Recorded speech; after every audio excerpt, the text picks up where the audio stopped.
name is Monica, and today we're going to talk about the effective communication. I think that's the skill what is very useful in our life and at work as well. So I hope you will enjoy this training. So before we start, I just would like to highlight a few rules. So please take some notes. You have got some workbook in front of you. So please feel free to add anything what you wish to.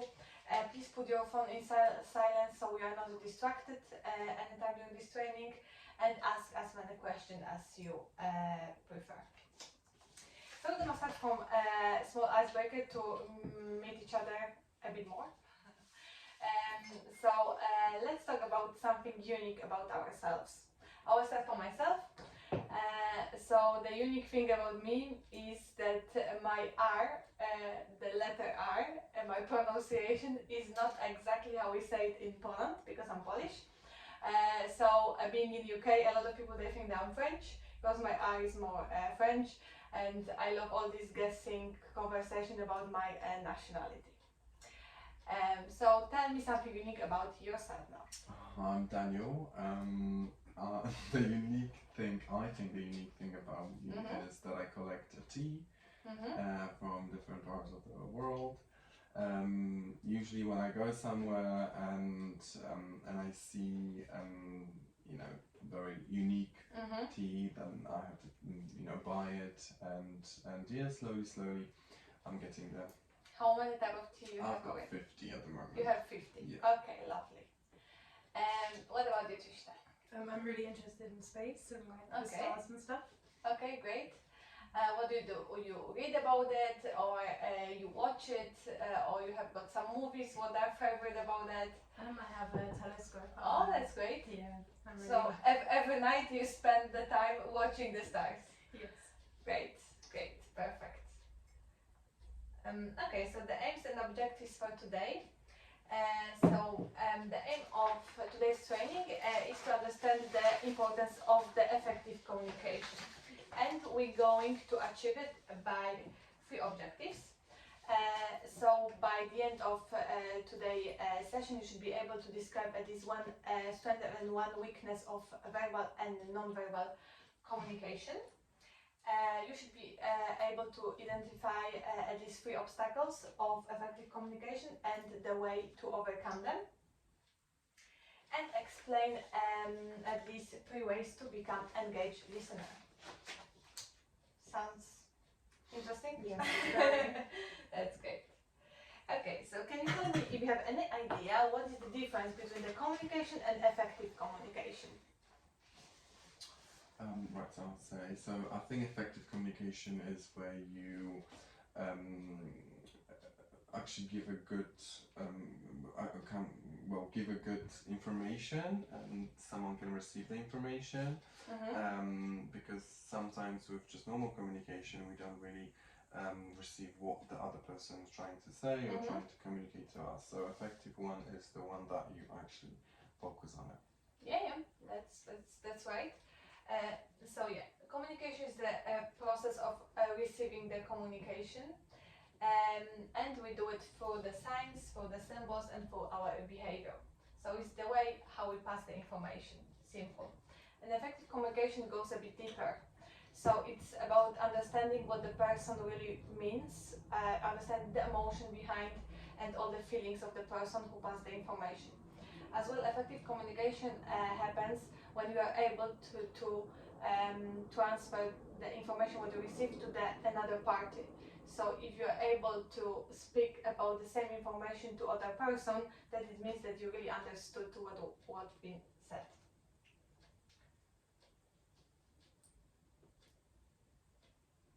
Okay, why do you think we should care about the effective communication? Krishna, any ideas? It can help you in like work and stuff, like to be able to get like your ideas across. Yes, exactly. At work, that's very important, but I think as well in our personal life. So we communicate on a daily basis with our friends, with our family. So that's why we should really care about. So to understand why we should really care, I would like you to show you what is the result of ineffective communication. So first of all is the wasted time. So if we need to keep repeating ourselves or we don't achieve the result what was communicated, we waste our time. We waste our emotion as well, because I think each of us been in the situation when you're getting frustrated when you keep repeating yourself and the person doesn't really understand what is being said. Misunderstandings as well, what of course we want to avoid, and a lost relationship, because when the miscommunication goes too far, unfortunately some relationship can be lost.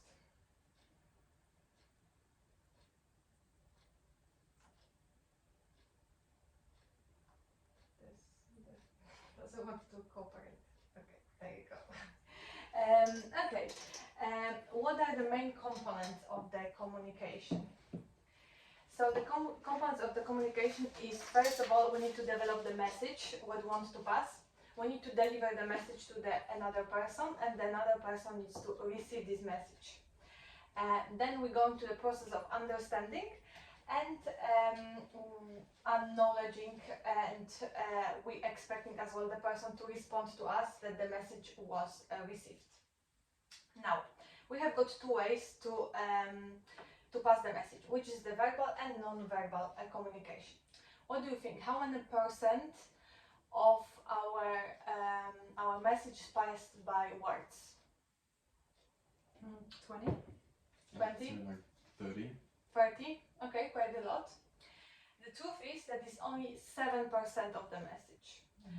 And all the rest is the non-verbal communication, including the eye contact, including the level of our voice, including as well our posture, our dress code, our facial expression.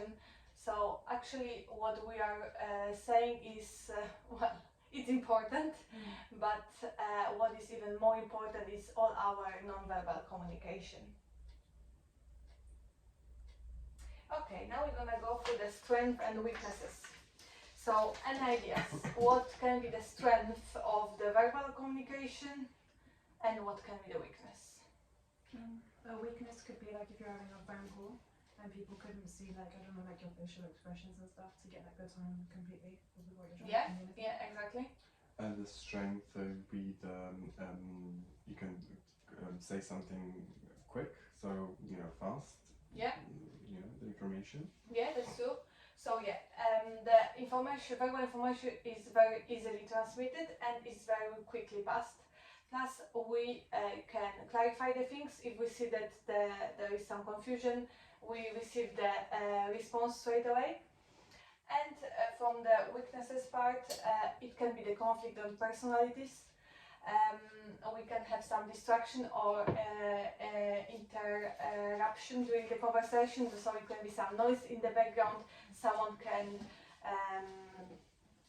distract our conversation when we want to talk about something serious.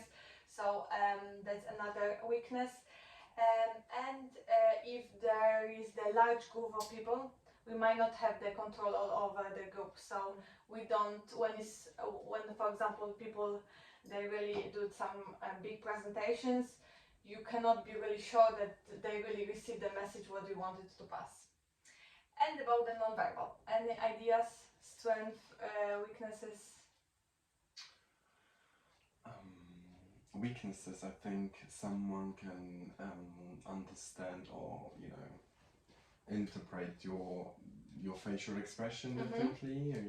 That can be some misunderstanding. Yeah. Also, like different cultures got a different way of behaving, so that may be different misunderstandings as well. Yeah.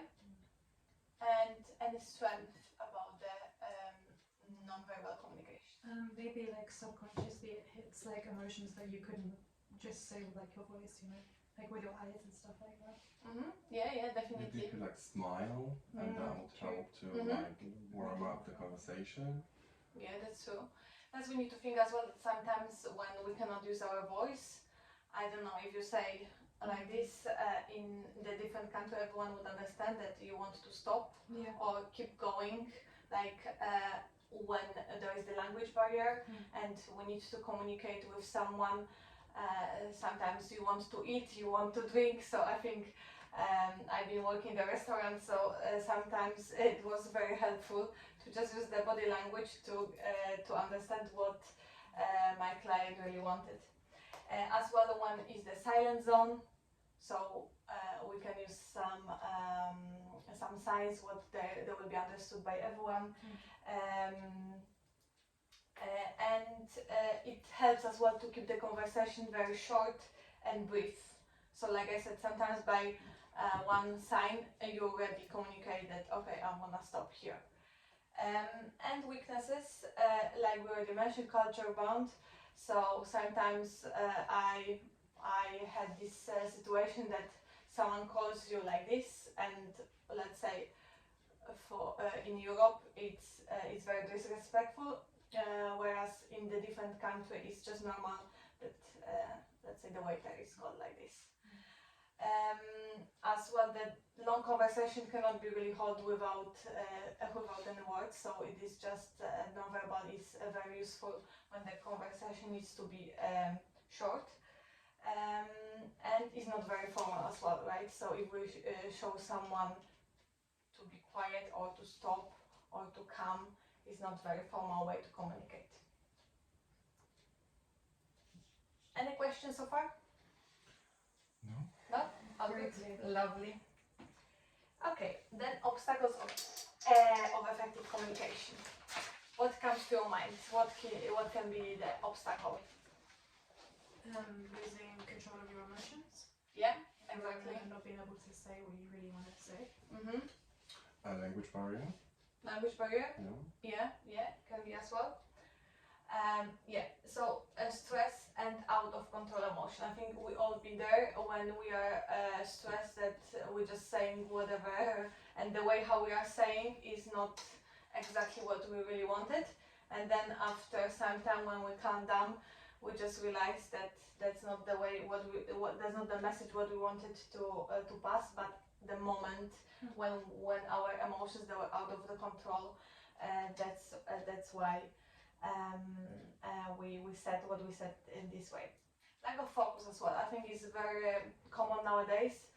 When we have got all the phones and we do 10,000 things at the same time, so I'm meeting a friend and then I'm checking Facebook or all these things. So whenever we do a few things at the same time, usually we lose our focus, or we daydreaming, or we think what we're gonna buy for dinner today, instead of focusing what the person really want to say. Inconsistent body language as well. So sometimes we pass the message, which is like we say yeah, and then I don't know, we use the different way to communicate. So we just like you agree, but you don't agree. Yeah. I don't agree. yeah. Actually, it's difficult. And negative body language. So if I don't look to you guys, I think you wouldn't feel very engaged in this training. Or if I would see that you tapping your feet then it means that you just really want to go. You don't want to be here. So that's what actually I'm sure would annoy me, and what would distract this training. So what do you think what we can do to avoid this? What about the stress and emotions control? What we could do?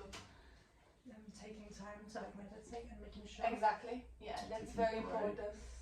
Yes.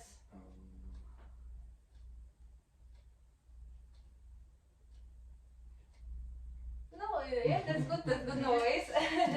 Yeah. So as well, I'm a big fan of the breathing method. So whenever the things getting out of the control, the method what I use is just counting until 4. So you take the breath, you breathe in, you count until 4, then you stop your breath, you count until 4, and then you breathe away, counting until 4 as well. So if you repeat it a few times, it really helps to calm down. And whenever we calm down, we pass the message or we see the message completely different way. So lack of focus, it's actually about the self-conscious and self-awareness. So to ensure that if I'm meeting with you, Daniel, I'm listening what you're saying, my phone is actually in the best way in my bag, so nothing is vibrating on the table.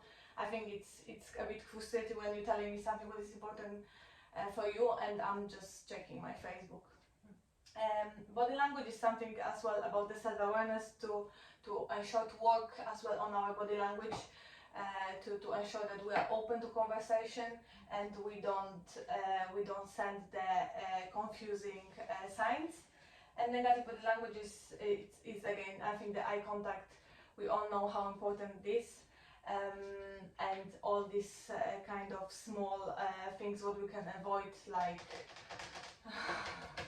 fish or not. So that's something what is as well with, I don't know, like connect with some manners as well, what we can avoid, and that what helps as well the communication to be more effective. And then active listening. So how I can know that you're listening actively right now? Eye contact? Eye contact, yes. We engage when you ask the Exactly. question. We know where we are. Yeah. As well, is sometimes it's important when you are not sure to kind of summarize. So, what do you mean by that, or what you are saying? It means this and that. So, whenever it comes to the conversation of people who you don't know, and let's say that if the subject is it's quite difficult. It's important to kind of repeat the words, to paraphrase them, to summarize them. So as well to note what you're doing actually right now. So I understand the message is passed. So or saying okay, yes. So this is kind of the small signs of the active listening. Okay, and there is the few tips how to become the engaged listener. So focus fully on the speaker. So this is a little bit what we already mentioned. To be at the moment. I think like being in the moment is something what people they trying to achieve. So being very focused at the place where we are right now, and to really listen to the other person. Avoid interrupting or trying to redirect the conversation to your concerns. I think that happens to everyone when you're telling me the story and then I can say, but this is nothing, listen what happened to me. Yes. Right? It's just, and then you're like, okay. And also Every day. so that's very important that when we really listen, we let the person finish and we focus what is being said instead of focusing what we're gonna reply and upselling, let's say, better story because you've been said, no, what happened to me 2 days ago, that was very sad. Yes. And show you're interested in what's being said, ask additional question, like we already mentioned, and show that the person body language shows that the message is passed and you really understand. Try to set aside judgment. So we all have got our own, I think, beliefs, sometimes limited beliefs. So let's say if I see the person what I don't know doesn't look for me how it should be, I can already make the assumption I'm sure she doesn't listen to me, or I'm sure that he's smart because he wears the glasses, and maybe he really doesn't care, right? Nothing against to you. Right? So sometimes we make our judgment, but the truth is that to be aware that it's happening, because sometimes it's happening unconsciously, so we don't even know that our brain already made a judgment about the person, but to kind of realize that we've done this judgment, to stop it and to really listen what is being said instead of who is saying that, or what is this person, or why is I don't know, having this makeup or so on. And provide the feedback as well. So what we already mentioned, what I'm hearing is, oh, it sounds like you're saying. So that's important to kind of use your own words, what's being said.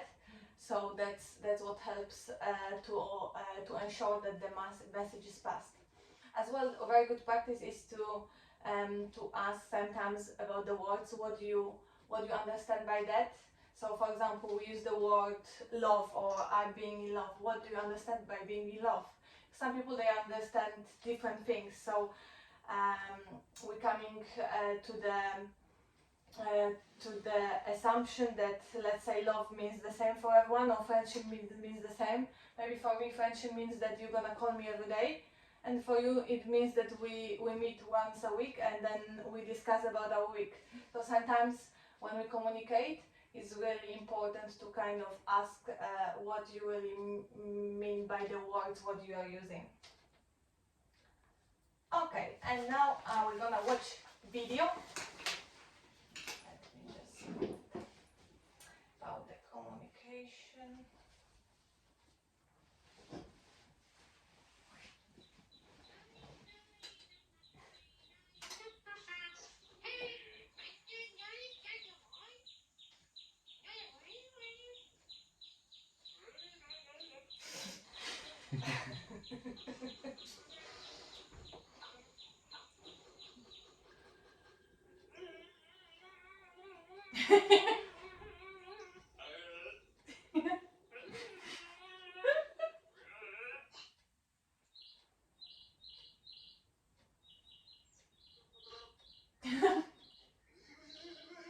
I loved it.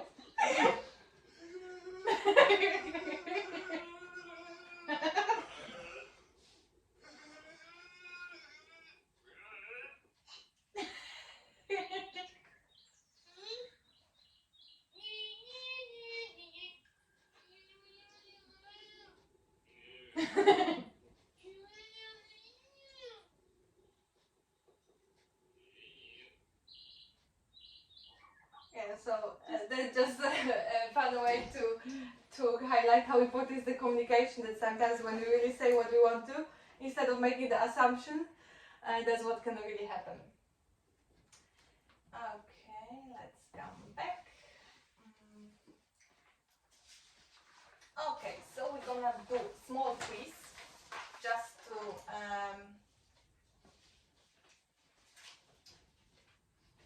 repeat everything what was said. So I'm gonna put you in the small competition. Okay. So Trish and Daniel. Okay, first question. So first question is, what is the difference between communication and effective communication? What do you say? So communication and effective communication are again an idea, of course, but effective communication is like learning to do it with like your body language and your tone and stuff, and being more aware of like the verbal communication methods. Daniel, what do you think? It's the way you actually communicate. So it's actually successful communication, I would say.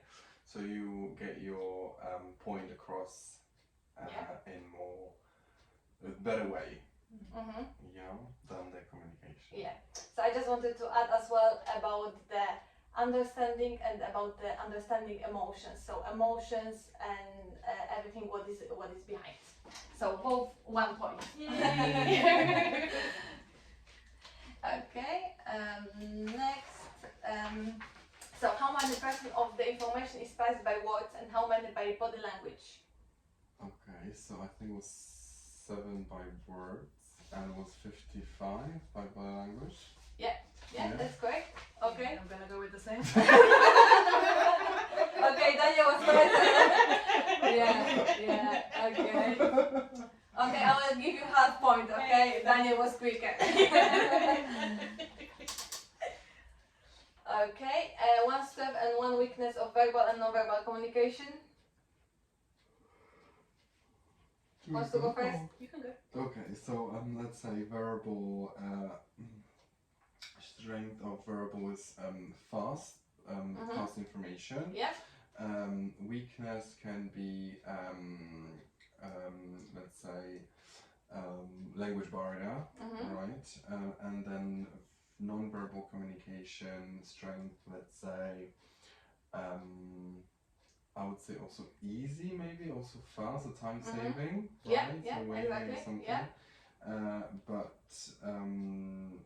weakness, I would say it can be misunderstood right? Misunderstood by somebody. Your gestures maybe misunderstood. Yeah, exactly. Yeah, that's true.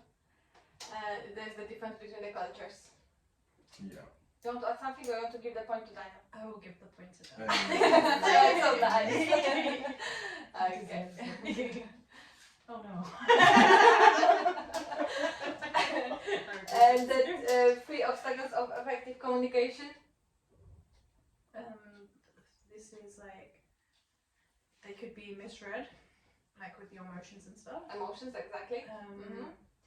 You could like, it could be misread in the fact that people wouldn't know how to take it. Like they could project stuff onto it, or also like you could be angry in a moment and you might. Yeah, stress as well. Yeah. And another thing could be like, so things may be universal for some people, but they wouldn't be for everyone else. Like, you know, with their weight, I think. Like, Yeah, body language, right? Exactly. Body language, so we need to be very cautious about the body language and negative body language. Well done. And the last one. She was quicker. Okay. Then a few ways to ensure you listen actively. I have no idea. Don't have your phone out. Exactly, very good. Like nod and show that you listen. Yes, well And done. summarize, like, is this what you meant to say? Very good, well done. Yay! Now we have got 3 You won. No, and you did. 3.5. Hey, Hey. well done. Okay, any questions? Do you have any question?